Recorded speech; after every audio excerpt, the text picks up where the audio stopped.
My name is Lisa Rice, and I'm the Chief Sales Officer here at Sanderson Firm, and I'll be your moderator today for the webinar. We appreciate you taking the time to join us for this important topic on Medicare Advantage Plan recoveries and PAID Act implications, strategies for mitigating risk. I'll go ahead and introduce our awesome speakers today. We have Heather Swartz Sanderson. She is the founder and CEO of Sanderson Firm. Heather's one of the foremost nationally recognized experts in Medicare secondary payer. For more than 15 years, Heather's been devoted to providing simple, straightforward MSP compliance solutions, including legal guidance, support strategies, as well as MSP education in the insurance legal communities. Joining Heather is Kayla Pigeon. Kayla is an attorney and is the Assistant Vice President of MSP Compliance here at Sanderson Firm. She has over 7 years experience in Medicare secondary payer compliance, and she manages all things conditional payment related, whether it be Medicare liens, Medicare Advantage plans, ALJs, Department of Treasury appeals. And last but certainly not least, we're excited that Brian Bargender is here to speak on this topic with us. Brian is an internal consultant with Humana, one of the country's largest Medicare Advantage plan organizations, and he has over 20 years experience in health benefit subrogation, Medicare secondary payer enforcement operations, including case file management, department leadership, and strategic analysis. So I will go ahead and turn it over to these awesome speakers. Thank you, Lisa. And again, thank you and welcome to everyone. And a special thank you to Brian Bargender for joining us yet again. This is actually the third year in a row that Brian has graciously agreed to join one of our Sanderson Firm webinars, and he has a great perspective on what's going on in the world of Medicare Advantage Plan conditional payments, which are certainly, as many of you know, a growing concern year over year. The Medicare Advantage Plan's rights under the MSP are certainly clear at this point in time. And with the PAID Act coming out just a few years ago, this has really become an area of focus. And Brian has tremendous insight into what's going on at other Medicare Advantage plans. He regularly networks with other Medicare Advantage plans and hears what's going on. So I think you're going to find his commentary very insightful. And of course, Kayla, who some of you might have met on prior webinars, is just a wealth of knowledge. She oversees our whole conditional payment department here at Sanderson Firm. We have plenty of Medicare Advantage plan services going at this point in time on behalf of clients because, you know, Medicare beneficiaries can change plans every single year. So if a claim has been open for a number of years, there's a number of Medicare Advantage plans that a person could have been on that might have a claim for recovery of conditional payments. So Kayla certainly gives a great perspective as to what we're seeing from a firm or vendor side. Brian from the payer side, from the Medicare Advantage plan side. And so hopefully, I hope you all get a lot out of today's session. Feel free to ask questions, populate them. As Lisa mentioned, we're happy to answer them. If we don't get to them, we will address them at the end of the presentation. We have a lot to talk about here. I feel like I'm already talking fast because I really want to make sure that we get Kayla and Brian speaking here, because really I defer to them. They're going to do the majority of speaking, but just really quickly, at the beginning of the presentation, I just want to lay the primer for what Medicare conditional payments are, and then we'll move on quickly and really get to our updates, what's going on with Medicare Advantage Plan conditional payments, what we've seen since the Provide Accurate Information Directly Act, the PAID Act, which was enacted in 2020, became law effective December of 2021, and really, like I said, has changed the landscape of Medicare Advantage Plan conditional payments, becoming a predominant concern with MSP compliance. And when you're looking to settle a case with a Medicare beneficiary, Kayla will give you some practical examples later. We were just talking over lunch earlier. Kayla lives out of state. She's here at our Bradenton home office this week. And we were just talking about on one particular claim for one of our clients, this individual Medicare beneficiary had been on 22 different plans. I think it was a mix of Medicare and Medicare Advantage plans. Is that right, Kayla? Yeah, Medicare Advantage plans, prescription Part D plans, and this was a work comp claim that had been open for quite a while. So we were able to determine, they had a wealth of plans, and that's our record so far is 22 plans. Yeah, so it can be really certainly the Wild West, but for those of you that are just not familiar, let me just set the primer. Conditional payments, right? We're talking about the payments that Medicare or Medicare Advantage plans have made pre-settlement to which Medicare is owed reimbursement, right? Medicare is never going to leave a Medicare beneficiary generally without ability to get their medical treatment for the most part. We'll talk about the nuances there with Part C and Part D, but generally Medicare will pay conditionally to the extent that they find out that a primary payer is available. So primary payer meaning a non-group health plan in Medicare's terminology. So workers' comp, general liability, no fault, right? To the extent these insurance payers might have primary responsibility, Medicare, Medicare Advantage plans, Part D plans want to be reimbursed for their conditional payments.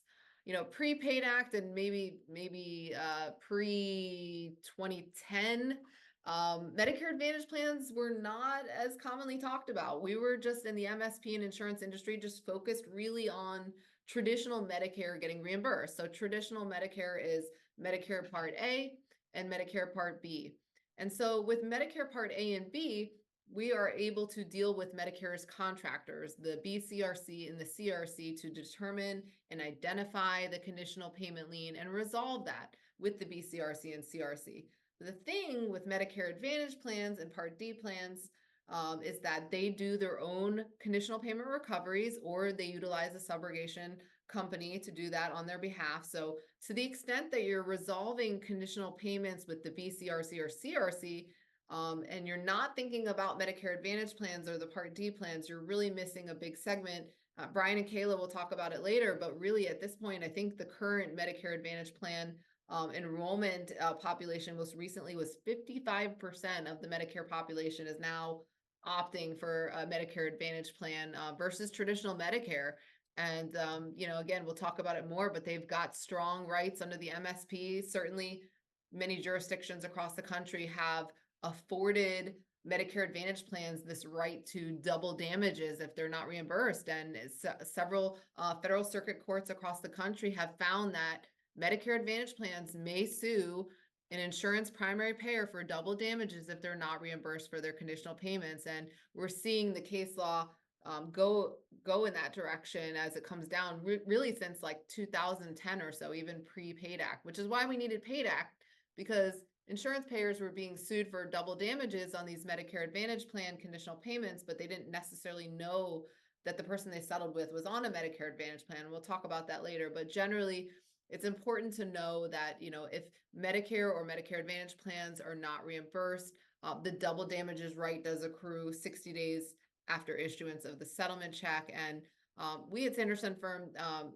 always recommend that our primary insurance payers make a direct payment or a holdback of the settlement to make sure that Medicare or Medicare Advantage plans or Part D plans are reimbursed, rather than relying upon the Medicare beneficiary and their attorney. While this is an acceptable way of things being done, and we see it commonly, you know, certainly if Medicare or Medicare Advantage is not reimbursed and the beneficiary or their attorney does not reimburse Medicare or Medicare Advantage, they may pursue the primary payer. And so there's always that risk there as well. All right, so now let's talk about what we came here to talk about today. Really delighted to hear what Brian has to say about the current Medicare Advantage plan and PAID Act landscape. Okay. Well, thanks, Heather. So just as a kind of a illustration of some of what Heather was just talking about, the Medicare statute really comes in 5 parts. The traditional Medicare is Part A and Part B. Part C and D are the privately administered programs. Part D is prescription drug coverage. But you'll notice that that center slice of the pyramid, there's a reference to MAPD. MAPD is a hybrid coverage where it's Part C coverage that provides both medical coverage and prescription drug. It's required to follow both sets of rules. And that'll be a little bit more important later. In terms of Part E of the statutes, that's where you have things like the Medicare secondary payer rules, and they're written to apply across the entirety of the Medicare statute. So, and we'll get into this a little bit later, but it's one of the provisions of the Medicare statute that everybody, whether it's the federal government or a privately administering plan, has to follow. And there's a few other benefit provisions under Part E as well that apply across the whole spectrum of Medicare, whether it's traditional Medicare or regular Medicare. Let's go to the next slide. So, again, Medicare Advantage and really Part D prescription drug plans are privately administered. As Heather mentioned, we're sort of self-contained versions of Medicare, where CMS has the BCRC and the CRC helping them do Medicare secondary payer enforcement. All of that is done by the Medicare Advantage plan, in addition to receiving claims, processing Medicare benefits, so on and so forth. We are required to essentially follow the same rules that Medicare follows, with some additional requirements that CMS imposes. As Heather was talking about before, people can opt in and out of the Medicare Advantage program. Technically, it's actually more than once a year, and it depends on which type of coverage we're talking about. So that's part of why I suspect with the PAID Act, you see more records than you might expect sometimes. So with there's an open enrollment period toward the end of the year. A person can jump back and forth and change their mind during that open enrollment period, even though it only goes into effect for the following calendar year. There are a subset of Part D plans that are available to people with low income that are only temporary. So that person might be on the temporary Part D coverage for, I think, up to 2 months at a stretch, and then they get moved, or they're assigned to a different Part D payer. But really, the key point is you can opt back and forth, and also between Part C and D coverage. Really, it's the big players: Humana, United Health, Aetna, CVS now, Cigna, a lot of Blue Cross Blue Shield plans, and there are a lot of hospital or provider network owned plans that are much smaller, but they really operate across the country. And again, rather than the BCRC or the CRC handling the MSP enforcement, it's either done by the MAP plan, like Humana has an internal team, or it's done by a vendor, typically Optum or Rawlings, MultiPlan, EXL, or a couple of the other vendors out there. Humana does both internal work and has outsourced work.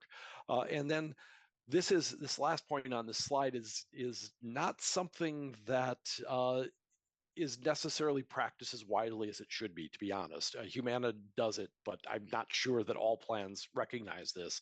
There is a appeal and dispute process for beneficiaries that's the same as it would be for traditional Medicare.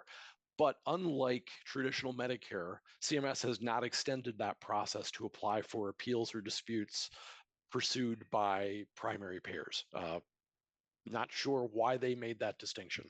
And that's actually that when we get to a case discussion later, we might want to come back to that point. So PAID Act, again, Heather covered this. I would say what we have seen, and we'll get into this a little bit more, is although the law came into effect in December of 2021, it took until probably the second half of 2022 before plans really started to see impact.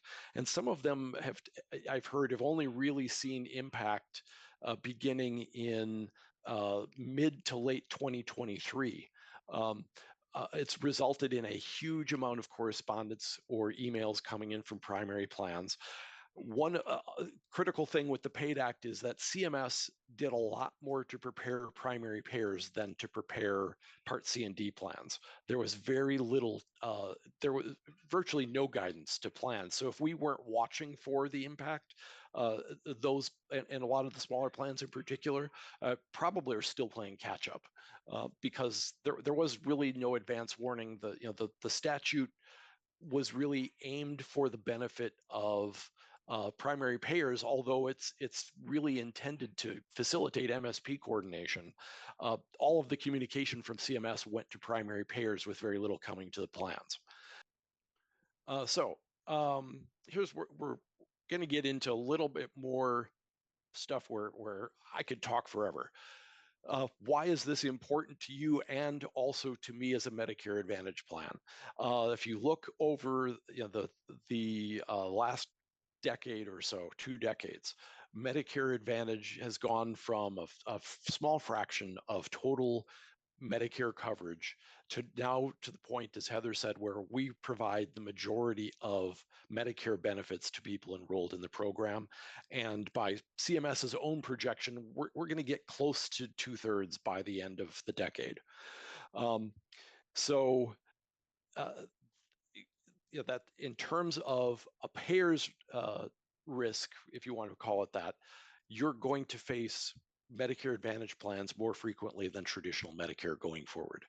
From a Medicare Advantage standpoint, and from an MSP standpoint, my concern is that at some point, CMS is going to shift its focus from enforcing MSP strictly for Part A and B and start scrutinizing what the Part C and D plans are going to be doing.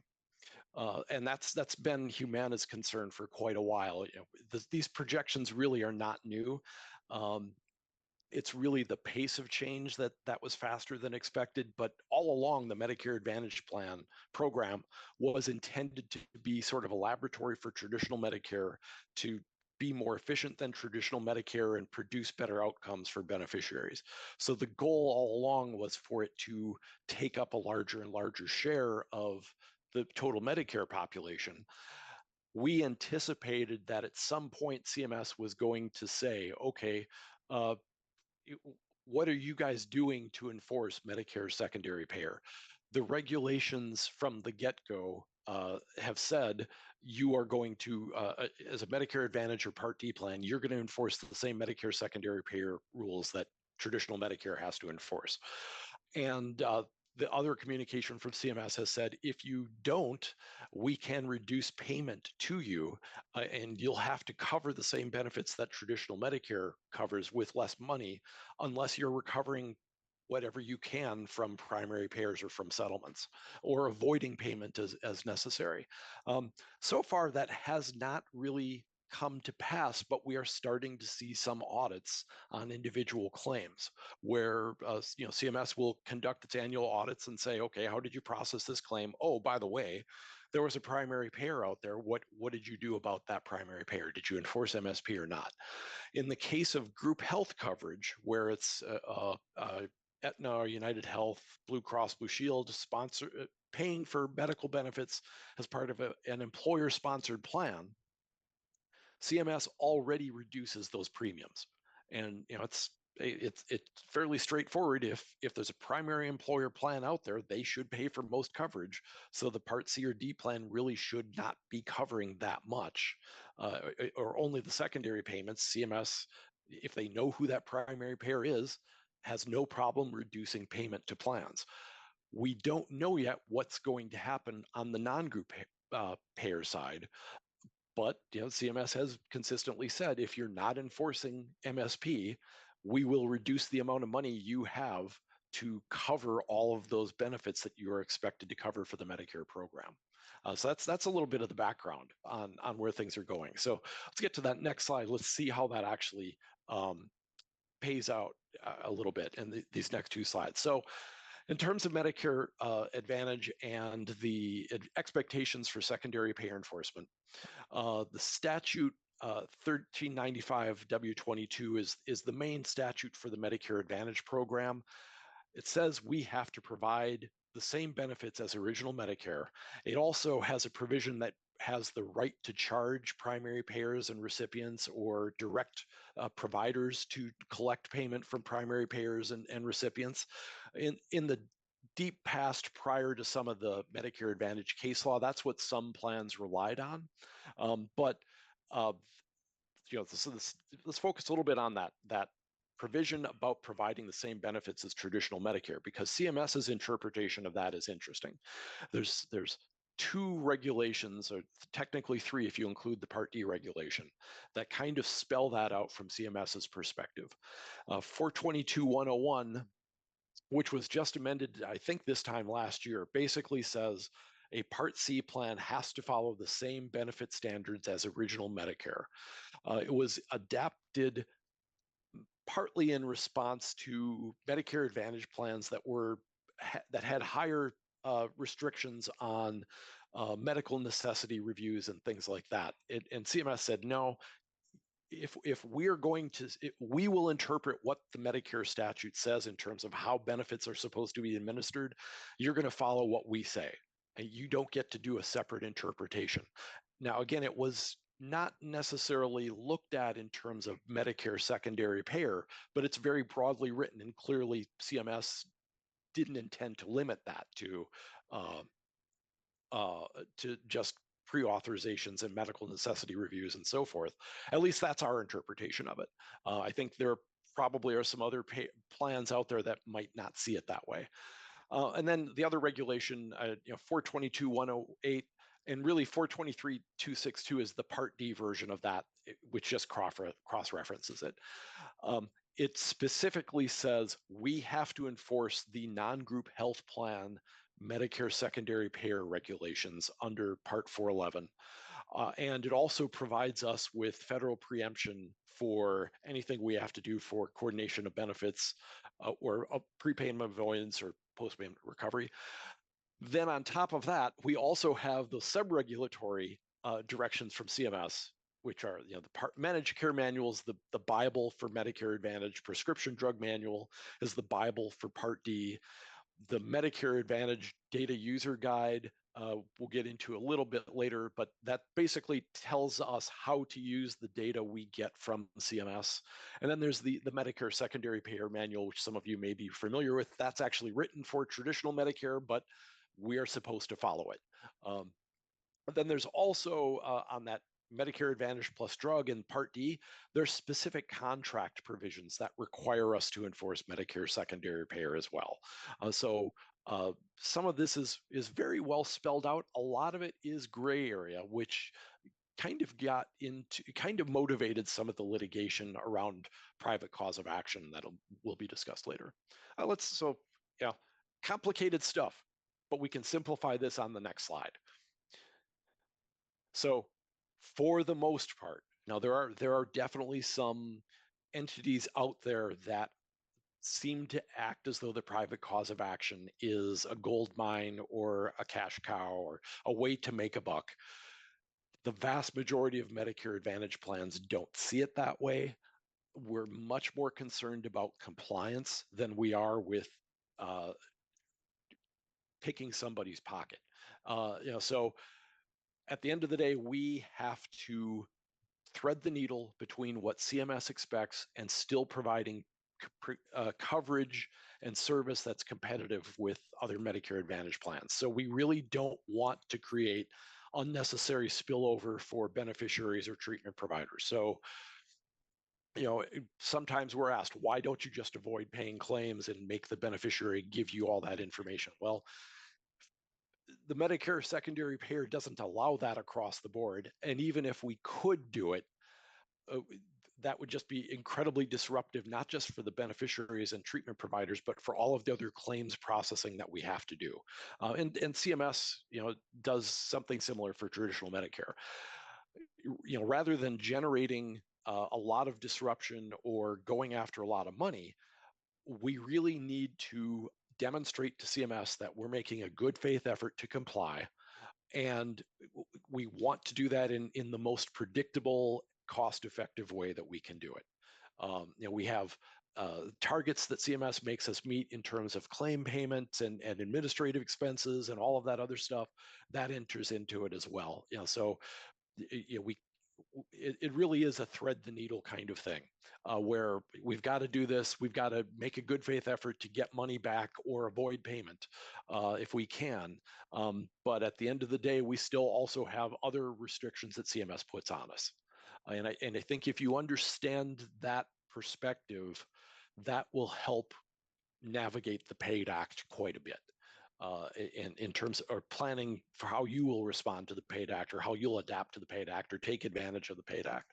Again, with that thread the needle in mind and the requirements that CMS has set for us, it all boils down to we have to avoid payment. when we've confirmed that ORM is accepted, especially on Part D. On Part D, on a slight difference actually on Part C. On Part C, if we see evidence that there's a primary payer out there for, say, automobile accident or work-related injury, and they're probably accepting claims, but we're not sure, we are permitted to coordinate benefits and tell the provider, you have to go and bill that other payer and exhaust their coverage before you come to us. Same as traditional Medicare. Part D is different. CMS is very concerned about access to care. On a Part C on medical claim, we're not going to receive that claim until the provider has rendered treatment. On a prescription drug claim, the provider's trying to get paid before they hand that bottle of pills over the counter. And CMS's rule on Part D is we have to confirm that that specific medication is being accepted by the primary payer before we can avoid payment. In other cases, we have to chase it down. So that's typically what plans will do: avoid when you can, and chase everything else. Most plans and the recovery vendors will send notices out to the beneficiary, their attorney, and any identified payers to gather any information that we still need to make a benefit decision, as well as let everybody know, hey, we've paid claims and we'll probably have to pursue recovery later. If we're told that providers have been paid by no fault or work comp, as well as by us, 99% of the time, we're going to recoup that duplicate payment from the provider and not worry about going after the primary payer. And then if that provider hasn't been paid, that's when we'll pursue recovery from no fault or work comp. So for liability, very similar. If there's no fault out there or work comp that could pay for something when there's also a liability payer, we're going to try to avoid payment first rather than getting that liability coverage involved until the other coverage exhausts. Then we'll start paying and pursue from the liability settlement. And again, notices go out to everybody in advance. We do frequently. It's on the primary cause of or private cause of action.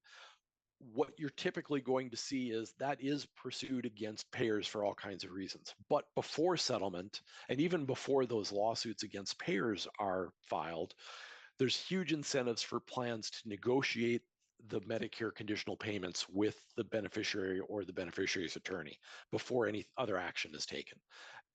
And again, we have to follow the same rules that apply for traditional Medicare. Now, this is not accepted as well as I think it should be by all Medicare Advantage plans or their recovery vendors, but in Humana's interpretation of the rules, if the beneficiary has an attorney and that attorney negotiates with the Medicare Advantage plan, there should be a fee reduction under the MSP regulations.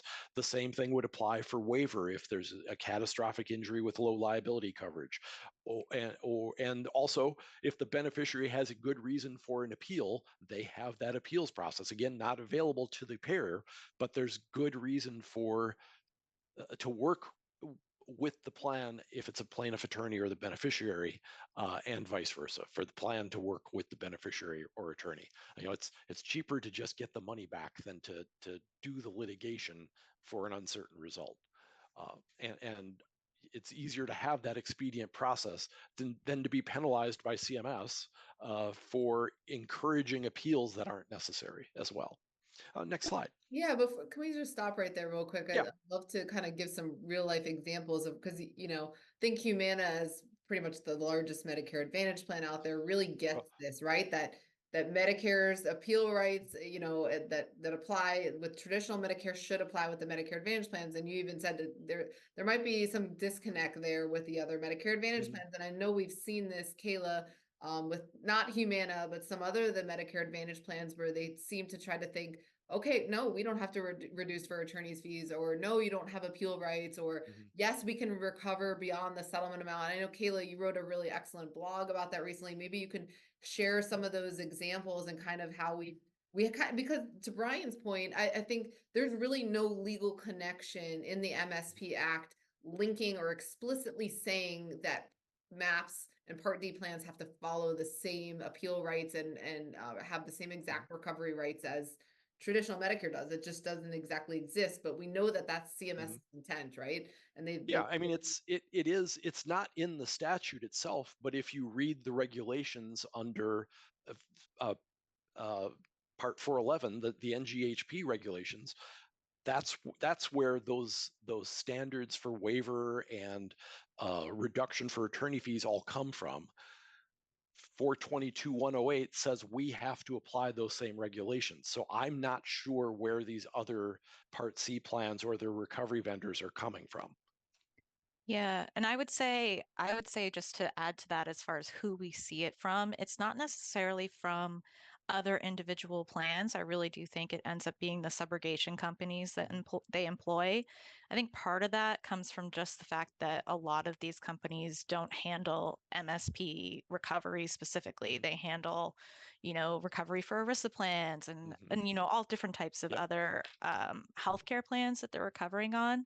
So we find a lot of confusion or just, lack of knowledge generally as far as what those rules are. But we have had a lot of success here. A few examples as far as, trying to recover for more than the settlement amount. That's a pretty standard recovery rule that we have with traditional Medicare. We've seen a lot of plans, or rather their subrogation companies, push back on that. I think that also gets complicated when we're talking about multiple plan involvement, right? So if we have more than one plan that has a lien against a settlement, that gets difficult when there's a Who gets cap on paid how much first? can be reimbursed. Yeah. Yeah, who gets And paid there is no first? clear rule on that, unfortunately. Exactly. Yeah, I think it's more obvious if there's a traditional Medicare lien, Right. because then clearly Medicare should be, Part A and B should be paid first, because the payments made by Part C and D ultimately come from the same trust funds that are used to pay for Part A and B, and the reimbursement mechanism is indirect, we'll say, for if we recover something. uh, if traditional Medicare recovers payment, that money goes right back into the trust funds. So for the number of times that it actually happens where there's a competing lien, there really shouldn't be a dispute between traditional Medicare and Part C and D. From a plan's perspective, it's not worth getting into trouble with CMS for asserting a lien when CMS has already recovered other claims connected to that settlement. We'd at least have to reduce. But again, the recovery vendors, like you said, they don't only do Medicare secondary payer. They may do self-funded ERISA or fully insured employer health plan, or a Affordable Care Act plan, or something like, or Medicaid. They don't necessarily, the individual case handlers don't specialize in Medicare, so they don't necessarily see the nuances. Yeah, and I think they also, to an extent, tend to apply jurisdictional rules a little more as well. So like we've seen situations where they've pushed back and said things like, under California law, we don't have to apply Yeah. attorney's fees, those types of arguments. Yeah. And I would say to that, good luck if CMS audits that file. It's the think of this also from, we're not talking about Section 111 today, but other than this slide, but let's take a step back. I know that some of the concerns that the payers have dealing with Section 111 has been, okay, how is CMS going to audit these? What standards are they going to apply? Are they going to give any safe harbors if an honest mistake is made? All of those questions are the same ones that Part C plans should be asking when CMS starts rolling out however it's going to monitor what we're doing.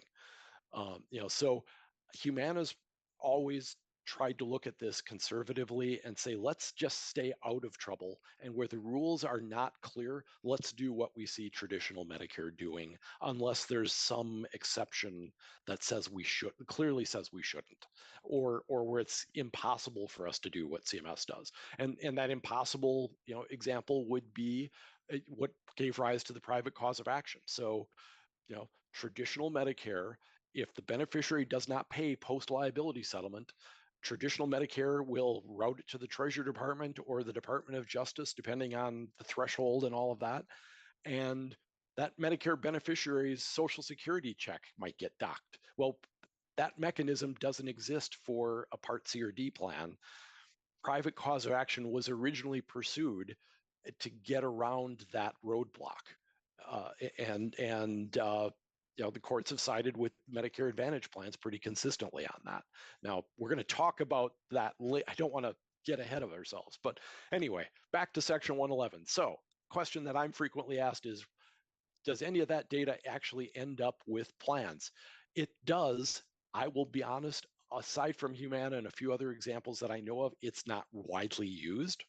And we don't get all of the data that is submitted under Section 111.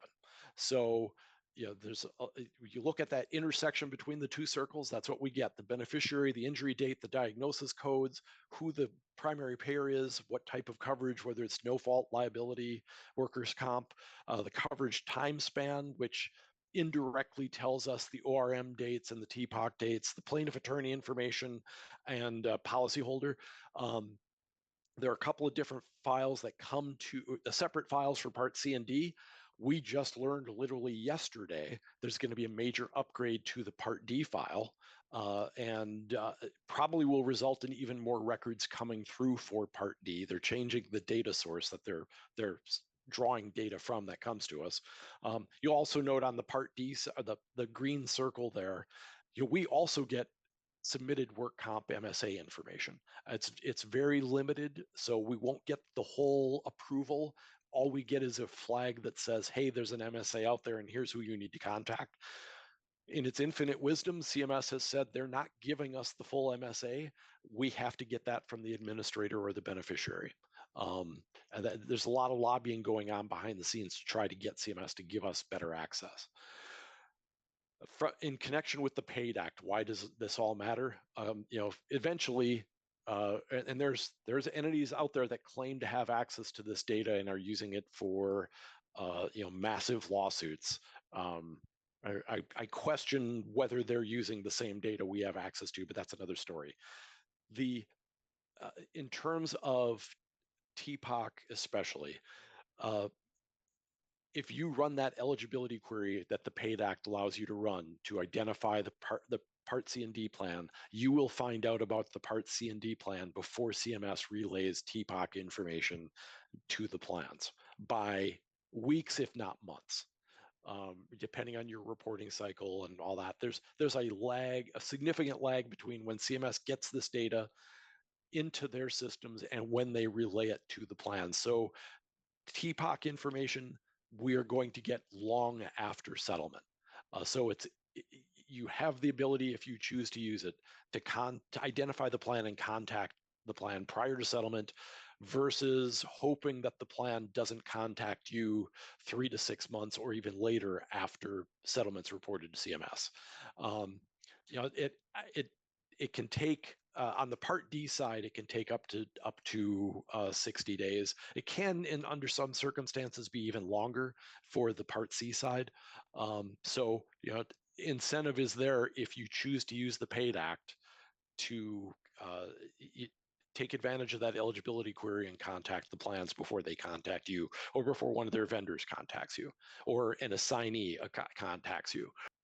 So if you're going to do it, here's what you should be prepared to do. At a minimum, especially if you're waiting on settlement, or if the inquiry is going, you can't settle until you get a response on the conditional payment amount. You really want to follow the minimum to the extent that you're allowed to do it by company policy or state statute or whatever. Medicare beneficiary ID number, full name, date of birth, and loss date. Anything less than that's going to slow down the response from the Medicare Advantage plan. Even better, provide the coverage type is no fault or work comp in particular, because then we know, there's going, especially with no fault, hey, there's going to be a coverage limit. Put that in the back of the file handler's mind. The diagnosis codes, so we know what we're looking for, so we can right away start putting a conditional payment information together, assuming we don't already have a file. Typically we're not waiting for that on the Part C side, at least. We're not waiting for that data to come from CMS. We're looking at claims as we pay them. Is ORM still open? The settlement status or date? Patient attorney information, all that stuff. And best, the gold standard, if it's not an MSA, is everything that you'd give to CMS when you do the Section 111 reporting. Maybe not in the initial inquiry, obviously, but be prepared to provide it later. And then if it is an MSA involved, let us know and tell us what diagnosis codes and RX are going to be applicable. So that's the gold standard. But again, you're not necessarily, we should say again, the PAID Act does not require you to do any of this stuff. I'm praying that you will. And as further incentive, here are some cases you should be aware of. So 2019 Humana versus Bilo, in that rule, so this is a couple of years before the PAID Act. The judge called out the defendant in that case because the defendant said, hey, we had no way of knowing there was a Part C plan. And the judge said, hey, wait a second. I happen to know that it's routine, at least in this district, for primary payers to be finding out if there's a Medicare Advantage plan. You can't use lack of knowledge as an excuse. Now, the next ruling comes post-PAID Act, and this one's a little weird to me, but I won't get into that too much. But basically, the 41125 requires primary payers to notify CMS, and the plaintiff in that case successfully argued that somehow that also meant there was a burden on the primary payer to notify the secondary payer. In that case, it would have been the assigners of who were Medicare Advantage plans. I would not go that far I'm not sure how the court reached that conclusion, but there's a risk out there, basically, if you don't use the PAID Act, that it will come back and bite you later. That's really what these two rulings say. It's there shouldn't need to be a requirement in the PAID Act to use the data, because it's such an obvious best practice to either use the data to contact the plan yourself, or make sure that the plaintiff or the plaintiff's attorney do that, and however way you want to do it. It's just, there's a pretty high risk out there for not using the data, even if you don't have to use the data. Next slide. Yeah, and I will add, what's kind of scary, Brian, that we see a lot of our clients, particularly a lot of them that are on this webinar today, are very educated with Medicare Advantage plan. They're concerned about it. They do the proactive identification, but we do encounter, a lot of payers that are like, PAID Act data, what? Medicare Advantage plan, what? This information's been coming across to me for the last 3 years. Either their TPA is not sharing the information, or their claim system can't ingest it. And they really haven't done anything as far as proactive identification and resolution of Medicare Advantage plan or Part D, and they just haven't even seen this data. And and these two citations you're providing are kind of making it's almost like it's, even though the PAID Act doesn't explicitly require plans to reach out to the MAP plans, these rulings are kind of, de facto making it so that, if they're not looking at this data, the primary payers are not using it to proactively identify, they're at significant risk. Yeah. And I forgot to mention earlier, but this is a good point to put it. This is where there's something that I was not aware of until very recently, is that the same data that CMS collects under Section 111, which also is eventually relayed to a Part C plan. So, hey, if you reported it to CMS, eventually the plan's going to know about it, whether if they use that data or they have a vendor that uses that data. But I just recently found out CMS makes the same data available to state Medicaid agencies too.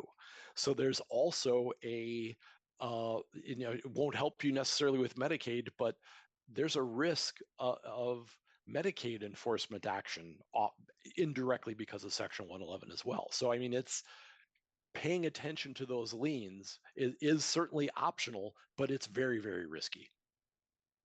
Indeed. So privacy concerns. This is probably the two biggest issues we're running into from our perspective with PAID Act is the volume of correspondence, because even though there are some payers out there that are not taking advantage of the data, we are anticipating. We've seen a lot of correspondence or emails coming in, and sometimes it comes in, just prior to settlement, and people want to be at the first of the line so they can settle their claim, but we have such volume, we can't do that for everybody. And there are others that will send in letters maybe quarterly or something like that. So it's an unpredictable volume, but it's high. And so most plans are still playing catch up on figuring out how to manage that correspondence and build that into their process. The second biggest issue that we run into is privacy act or privacy concerns and the PAID Act. So there are some providers that send us minimal information. They're not following that suggested best practice slide that we had a couple of moments ago. And they may have valid reasons, or in some cases, I can't send you, say, the social security number or the date of birth or whatever because of state law or company policy or whatever. That will slow down our ability to respond. And there are some plans out there that really will kind of ignore that correspondence because it's not, as far as they're concerned, it's not valid notice that there might be a conditional payment or primary payer out there if they can't identify who the beneficiary is. So the workaround is if this is your philosophy or your concern, check for Medicare eligibility and get the claimant's cooperation to allow you to release that information, and do that as far before settlement as you possibly can. So there's time to get it from the beneficiary and time to get it to the plan in time so that it isn't disrupting your settlement. There are some workarounds too, if you that I think are viable. Up to you, I guess. Again, we have to follow, or we're entitled to follow, if you will, the regulations that CMS has for traditional Medicare for NGHP MSP enforcement. Under 41124, there's an automatic authorization for release of information to Medicare for MSP enforcement purposes. So you don't really need the authorization from the beneficiary to make use of the PAID Act, according to that regulation. And it's 422-108 extends CMS's authority to Medicare Advantage plans and also preempts the conflicting state laws again.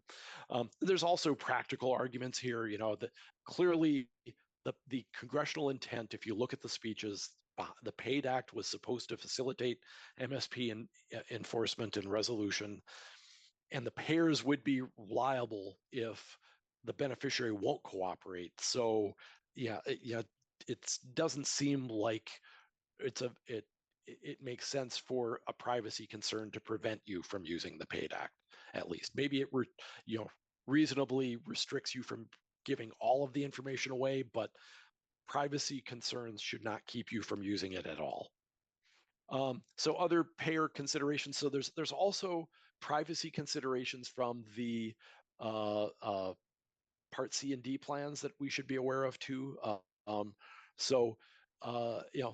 I'd say first off, be very concerned about the quality of the data you're getting from CMS. Heather and I were talking before the call about instances where we get a big batch of letters from a payer on a quarterly basis, and then they'll contact us and say, well, boy, a significant percentage of those letters went to you when they should have gone to a different plan. I heard from one of the Blue Cross Blue Shield plans that they routinely get letters intended for a Blue Cross Blue Shield plan in a different state. So, like Michigan might get Missouri and Mississippi and whatever, because people don't follow postal abbreviation codes or whatever. I don't know. But, so Also watch out for some just strange addresses. I've also heard of examples where it's a major payer that's on the East Coast, but somehow CMS is listing an address in the Midwest for them. So just be wary that the quality of that information. When you do use the information, contact the subrogation department or the legal department. At a minimum, be prepared to explain why you are contacting the plan. If you do go through the contact center or somebody like that, and you may have to educate somebody, especially in a smaller plan, about why you're trying to get the information you want. And again, we have privacy concerns of our own, and it's wide open in terms of what we're allowed to release to, say, primary payers. So Humana's attitude and our interpretation of HIPAA is, if you are the primary payer and you confirm you're the primary payer, you give us the information we need, HIPAA allows us to give you information directly. If you're a vendor working for the primary payer, you're going to have an authorization either from the primary payer or from the beneficiary, but for us to give you information. But other Part C plans are much more concerned than that.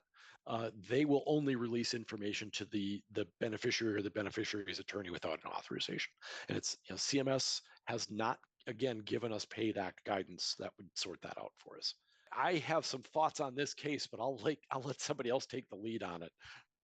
Yeah, no, it's an interesting recent case that came out, but basically the Massachusetts federal court determined that the Medicare Advantage plan could only utilize the private cause of action to seek recovery from the primary payer and could not seek recovery against beneficiaries or their attorneys or other non-primary payers. So they now join a growing number of other courts, finding that, the private Medicare plans are barred from using the private cause of action against Medicare beneficiaries. And I think it reinforces, the recovery rights against the primary payers. I don't really think the private cause of action was intended to punish Medicare beneficiaries, in its intent, right? It was to incentivize these primary payers to reimburse Medicare or otherwise face double damages, and they are the deep pocket there. So I'm gonna kind of move quickly through our last few slides because we're bumping up on time, but I do want Kayla to briefly share just a brief bit, and we do have a couple questions. We're gonna go till 2:35, so we have an exactly 1 hour because we started a few minutes late. Kayla, take it away with the PAID Act experience.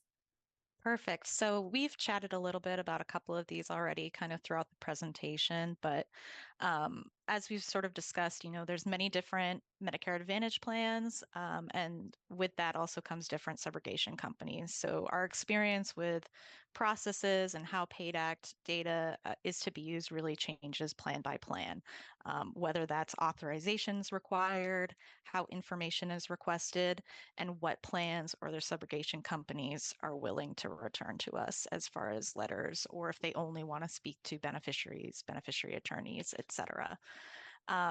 Just within 2023, I think we saw probably the most rapid increase in inquiries from primary payers. So people are really starting to utilize that PAID Act data, really starting to do that proactive search with the Medicare Advantage plans and the Part D plans. And because of that, we have seen, very much varying, if we're talking about certain subrogation companies or certain plans, increases in delays when we're trying to get those liens when we're approaching settlement. And we expect that to continue into 2024, especially as we're seeing certain plans starting to receive a lot more data, more primary payers actually starting to do this proactive search. I think we'll continue to see that fluctuate throughout 2024. As Brian discussed a little bit, inaccuracy of PAID Act data. And what we mean by that is the actual data as far as contact information. Who are we sending liens to? Even sometimes to an extent like the name of the Medicare Advantage plan. A lot of these Medicare Advantage plans sometimes, especially the smaller ones, might get bought by a larger company, or maybe it's really a subsidiary of another company, and it can be confusing, and you can go down a lot of rabbit holes as far as determining who the correct entity is and how you're supposed to request information from them. And I would just chime in on that. One other Yeah. thing with that contact information is the data that CMS chose to provide to the primary payers probably isn't the data that most Medicare Advantage, or the address is not the one that most Medicare Advantage plans would want the NGHP to use. Right. It's really an address that was originally designated for coordination of benefits between Medicare Advantage and Medicaid. So they're expecting, a lot of plans are still expecting to see mail coming from a state Medicaid agency.